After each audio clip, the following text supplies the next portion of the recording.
And it's and the other, and, you know, the contrast would be the three tribes, which is Judah, Benjamin, Levi. Right? It says, "Behold, the days come, saith the Lord, when I will make a new covenant with the house of Israel and with the house of Judah," which is all 12 tribes, "not according to the covenant I made with their fathers in the days when I took them out of the land of Egypt," which was what I read first and foremost, right? Which was Deuteronomy, the Lord's statutes, commandments that the Lord gave us when we came out of the land of Egypt, right? Now that means to say, because we know there's reincarnation within the scriptures, right? That means to say, when the Lord takes us out of modern Egypt, right? We're gonna dwell in the wilderness for a period of time.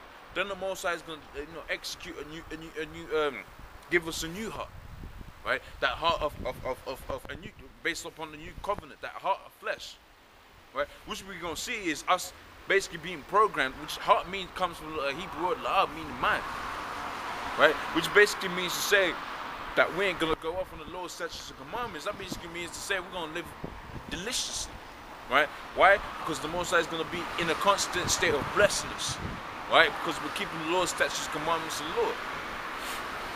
And it says, "Not according to the covenant that I made with their fathers in the day I took them out of the land of Egypt.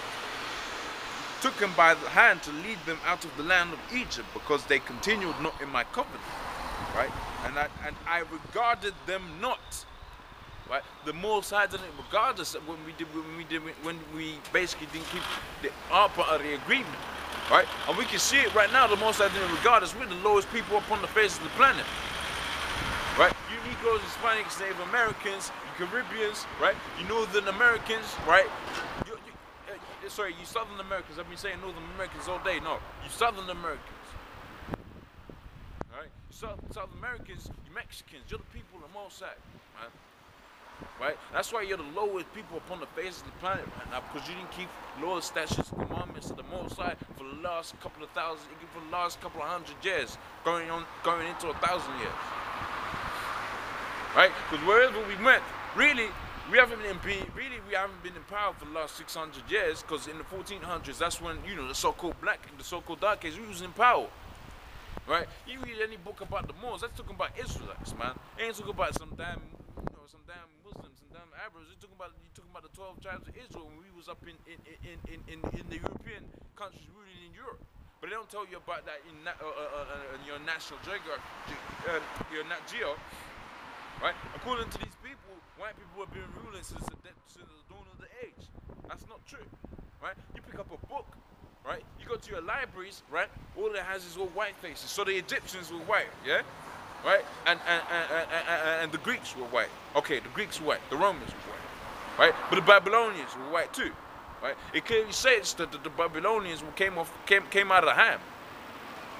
Right? Nimrod was a grandson of Ham, meaning he was a dark-skinned person. But you pick up a book in these countries, right? It basically depicts Nimrod as a so-called white person. Right? So you people have been ruling since the dawn of the age. I don't think so. Right?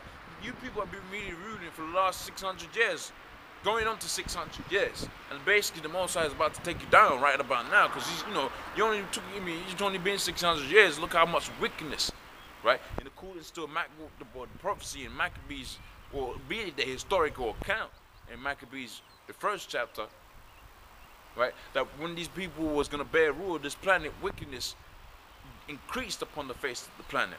Wickedness increased upon the face of the planet. Right? Because you're the wicked in accordance to the Bible. The Most High's God is righteous, the Most High's God is wicked. Why? Because the Most High said he's the perfect balance. He's the balance of the two. You know, he's got his wicked, he's got the people that he set up to be wicked. Okay, the water, your house, I'm part of the righteous. Right? And I hope to be one of the ones that the Most High picks to get up and out of this place in them chariots. Right? Because the wicked is gonna burn, man. The wicked is gonna burn. Right? There's nothing you can do with wickedness but burn it. Right? And it says,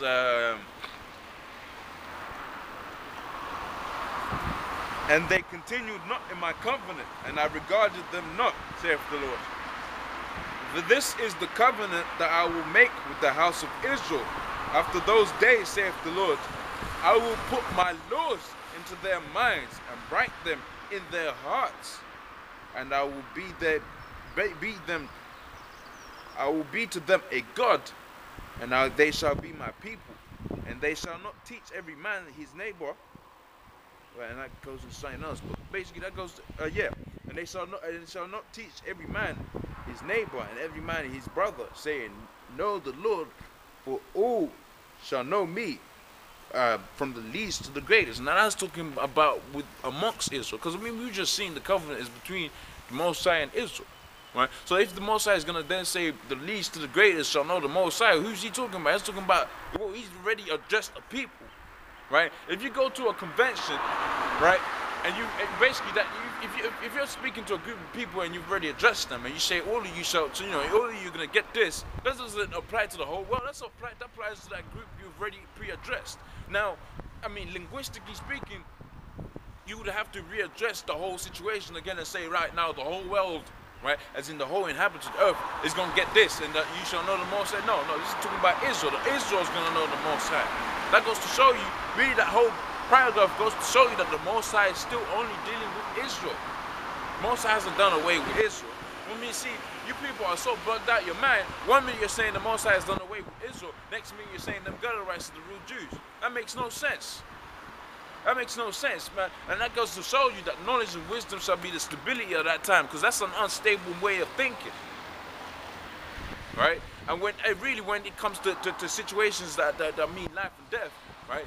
Really, knowledge shall be the stability of these times, right? Because everyone's sitting on their couch watching the new films or so on and so forth, playing games, right? Thinking that all is all right, right? Meanwhile, Mosai is stirring up the spirit of these heathens of Gog and Magog, which is Russia, right? And them Persians, which is them Iranians, right? Right? The weak is saying I'm strong now. Why? Because the weak was them little small countries like Iran, right? That done built up their nuclear capabilities, right? And and you so-called Americans again, which is Babylon, right? You're getting fired up right now. You're getting scared because you know your time is short. The time is up. But then that goes in something else, because the Most High said, right? Know that the devil is going to come down with the great wrath. What does the devil mean? Devil comes from the Latin word deceiver, from the Latin word diabolos, meaning deceiver. Right? So the deceiver is going to come out with great wrath. Now, how was he this deceiver? Right? Like I was saying a minute ago, it all ties in, man. It all links in, right? Like I was saying a minute ago, well, if you go into in your books, right, it shows you that it depicts the Babylonians as so-called white people. Now, how can the Babylonians be so-called white people when the Bible itself tells you Nimrod, which is the king of Babylon, at one point, what was the grandson of Ham? Ham, like they say in your school, right, was a black people. And then they have you people thinking that you're Hamites because you're dark skinned, right? But then isn't depicting the Babylonians themselves contradictory to that, right? See, you people are in a constant state of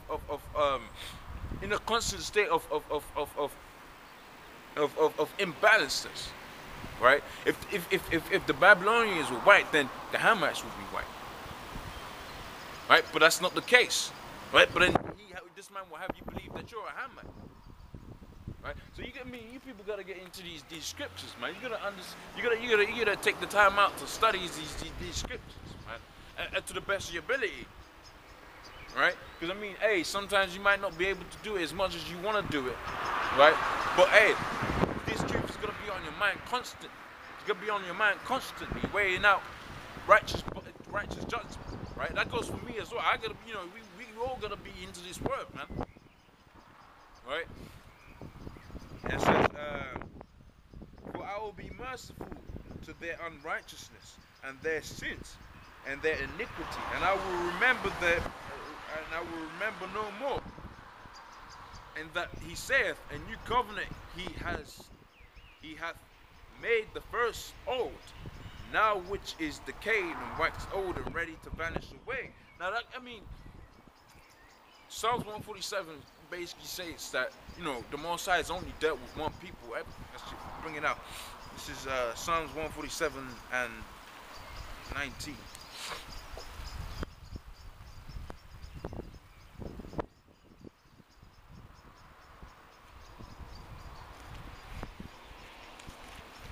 Psalms 147 and 19 says, showeth his word unto Jacob, his statutes and his commandments unto Israel. He hath not dealt so with any nation. And as for their judgment, as for his judgments, they have not known them. Right? So the Lord's statutes and commandments have only been given to Israel. Right? So when the Mosai says he's going to write his Lord's statutes and commandments unto Israel, again, well, it makes sense because the Lord's statutes and commandments were only given to us. So it makes sense if he's going to make a covenant with the people that he's given, with any people, it's going to be the people that he's already made the old covenant with the old agreement. Right? It's the old agreement and a new agreement. That's what the word covenant means. Covenant means agreement, right? So if you're gonna make a new agreement, well, a new agreement is based on you having an old agreement, meaning to say you're going to the people that you gave the old agreement to, right? Which is the 12 tribes of Israel, which is you Negroes, Hispanics, Native Americans, you South Americans, Mexicans, so-called Latinos, right? Some of you Italians, right? Some of you Irish. Right? Because, hey, Mosai said one of the curses that we read up in Ezekiel the 36 was that we was going to be dispersed amongst the heathen. Right? Right, this is back in Ezekiel 36 and 27. It says, and I will put my spirit within you and cause you to walk in my statutes, and you shall keep my judgment and do them. Right? That's when we get down, you know, that's when the Lord comes back the second time. Right? It says, and ye shall dwell in the land that I gave to your father. So Mosai is going. So once the Mosai has put these Lord's statutes on commandments within us, right? Now check it out. Now this goes to prove to you reincarnation, really, because Mosai basically took us out of the land of Egypt, the land of bondage, right? The first time, right? We dwelt in the wilderness for a period of time, right? Then the Lord gave us the old agreement, right? The same thing's gonna happen. The same thing's happening now. We're in the land of Egypt again, right? The land of bondage, because Egypt just means bondage. Really, it was the land of Mizraim, right? So Mizraim or foot, but I think it's Mizraim off the top of my head, right? So we're in the land of bondage again, right? Where we serve our slavery, right? And the Mosai is going to take us out of here. We're going to dwell in the wilderness for a period of time, right? He's going to give us the Lord's statutes and commandments. Then he's going to put us into our own land again, which is exactly what happened the first time. Makes sense. It's going to be the exact same thing that happens the second time. The Lord said there ain't nothing new underneath the sun, man. That means to say everything that's happened has happened already. Now, obviously, there's some variations because, you know, knowledge increases. Hey, Scripture says knowledge shall increase in the last days, right? It only makes sense now that, you know, we're reaching, you know, the reaching technological, the pinnacle of this so-called man's technology, right? Makes sense that these are the last days because knowledge shall increase. Now, also really goes back to this knowledge, right? You brothers waking up to this truth, really all of us waking up to this truth and increasing in the knowledge of the Lord, right? Because the Lord comes in the volume of the book. So this whole book is about the Lord, right? It says, and ye shall dwell in the land and that I gave to your fathers, and ye shall be my people, and I'll be your power, right? And I will also save you from all your uncleanness, and I will call for the corn, and I will increase it, and lay no famine upon you, and I will multiply the fruit of the tree and the increase of the field, and ye shall receive no more reproach of famine among the heathen, and they shall remember your own evils and your doings, and that were not good, and ye shall loathe yourselves in your own sight for your iniquities, for your abominations. Not for your sakes do I do this, saith the Lord power. No, be it known unto you, be ashamed and confounded for your own ways, O house of Israel. Thus saith the Lord power, in the days that I shall cleanse you from your own iniquities, I will also cause you to dwell in the cities and in the waste and be built, and the desolate shall be tilled. Right? The desolate shall be tilled. Now we read in the two verses, right? The increase of the trees and the fruits, right? That's not happening at the moment in the land of Israel. That means to say this is a prophecy that's going to come to pass. Right? This is something that hasn't happened yet, because they're still importing food into that land. Now, when the actual people on the Most High go into that land, right, that land is going to be fruitful. Right? That land is going to be fruitful, more fruitful than any land that's really on the face of the planet. Right? It says, and they shall say, this land that was desolate is become like a garden of Eden, right? And the waste and the desolate and the ruins cities are become fenced and are inhabited. Then the heathen that are left around about you shall know that I, the Lord, built the ruined places and plant that was desolate, and I, the Lord, have spoken it and will do it. Right? Thus saith the Lord power. I will yet for this be inquired of the house of Israel to do it for them. I will increase them with men like a flock, and the holy flock as the holy flock, and as the flock of Israel in her solemn feasts. And so shall the waste cities be filled with flocks of men. So they shall know that I am the Lord power. Right? So even us as men, we're gonna be increased on the face of the planet. You know, that was a little lesson. Hoping it was edifying to you brothers that are out there, right? And as you can see, man, as I was trying to push out, basically, the people that are in the land of Israel right now, they ain't the land, they ain't the people of the Most High, right? The curses that we read first and foremost, they don't fit to those people. Right? The curses are applied to one people. Now, here's the flip side of that. Right? Now, when the Lord basically raises us up as a nation, right, we're gonna get the blessings off of that. We're gonna get the blessings that that you see that we done read first, right? But at the moment, currently, we only got the curses upon us.